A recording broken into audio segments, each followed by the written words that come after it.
News online, on demand.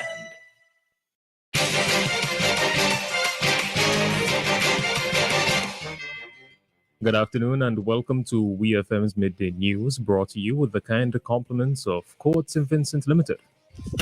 It's time to trade in that old living room set for a brand new one at Quartz. For a limited time only, get 25% off any living room set with your trade-in. It's easy to take advantage of this offer. First, take a photo or video of your old living room furniture. Next, go on down to your nearest Quartz store and purchase your new living room set. Then, we will deliver your new living room set and haul away the old one at no extra cost to you. No cash, no problem. Pay with Quartz Ready Finance and you pay nothing for 30 days. This is a deal you don't want to miss. Supplies are limited. Act now. Conditions apply. Quartz, bringing value home. Offer does not include Ashley living room sets. Welcome back to WEFM's Midday News. I am your presenter, Rajiv Providence. First, on the local scene, Prime Minister Dr. Ralph Gonsalves says a damage assessment following heavy winds from a tropical wave revealed that the damage was not as bad as previously suspected. We've had some damage this morning. The good news is the damage is not as extensive, and the further good news is that it is at the tail end of the tropical wave, which affected more to the south, he said. Gonsalves reported that damage was limited to a few houses losing their roofs and fallen trees, and there were power outages in a few areas. There were no reports of injuries or loss of life. The National Emergency Management Organization NEMO also reported that a house collapsed on Beckway under the strong winds. At least 5 other homes in the south of Beckway also received the damage. A number of residents have been placed in a shelter at the Beckway Seventh-day Adventist Primary School. Gonsalves said the government will be assisting persons whose homes were damaged.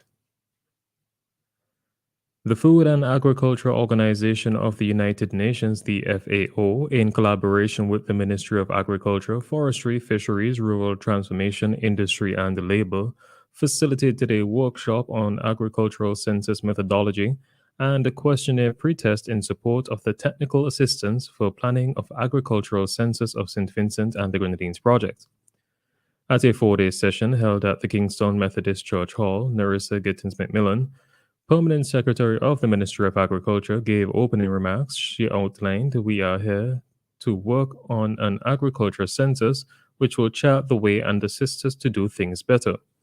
Permanent Secretary of the Ministry of Agriculture also highlighted that the census will give the capacity to know what is available and how best it can be utilized in terms of crops, livestock, and fisheries.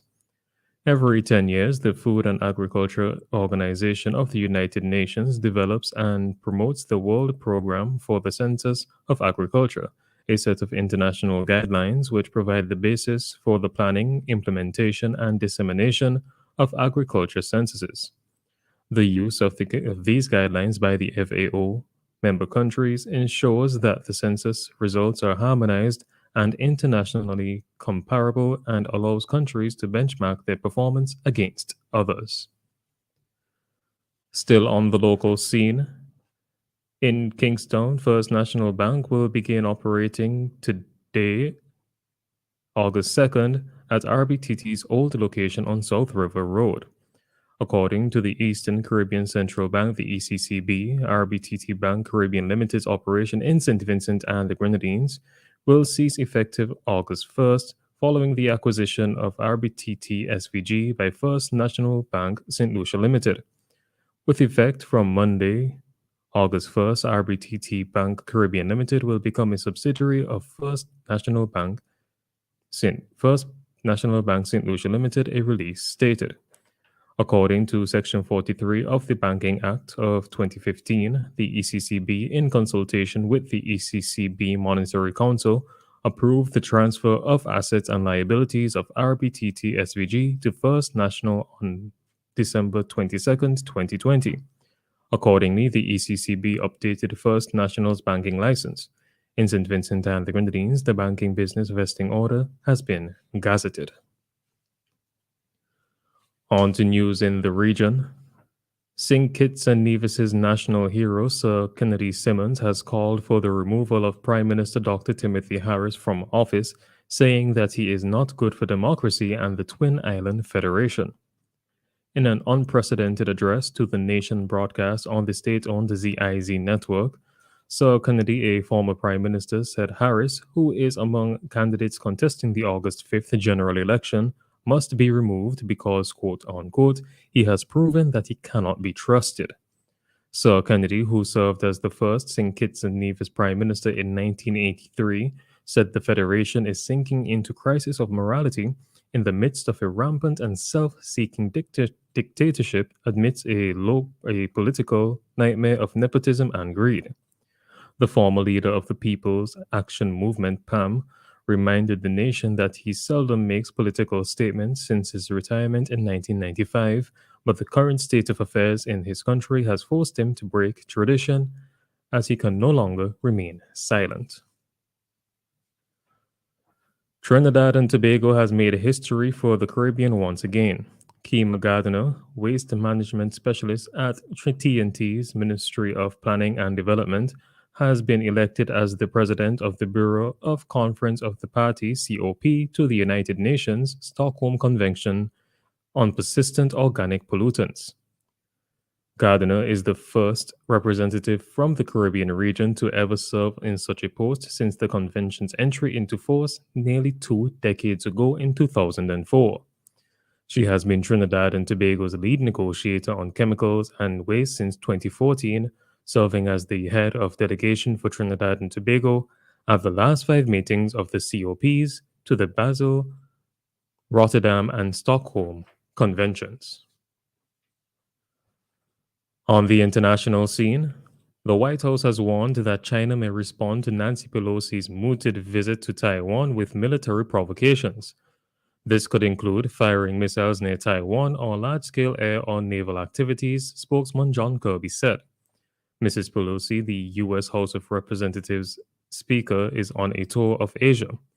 Taiwanese and U.S. media outlets say she plans to visit Taipei, but this has not been confirmed by the U.S. government. Taiwan is a self-ruled island, but claimed by China, which has warned of serious consequences if Mrs. Pelosi goes there. On Monday, China's United Nations envoy Zhang Jun warned the visit could undermine relations between Beijing and Washington, Reuters news agency reported.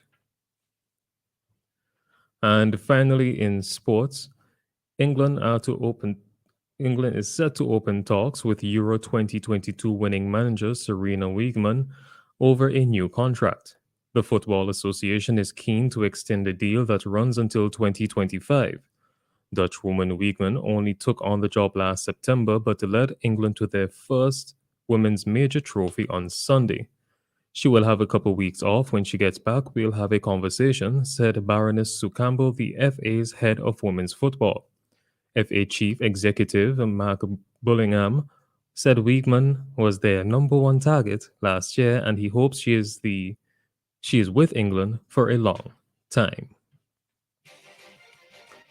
This has been WEFM's Midday News. I have been your presenter, Rajiv Providence. Join us again at 3 p.m. for WEFM's 3 p.m. News. WEFM's Midday News is brought to you with the kind compliments of Court St. Vincent Limited. Sensational savings are here this summer at Courts Optical. Get a free pair of designer sunglasses with your glasses purchase. Now that's sensational. Free sunglasses and your glasses, and you can get it all with no cash. Choose from our flexible credit terms from 3 to 24 months to repay. At Courts Optical, the savings are sensational. You don't want to miss these deals. Conditions apply. See in store for details. Courts Optical.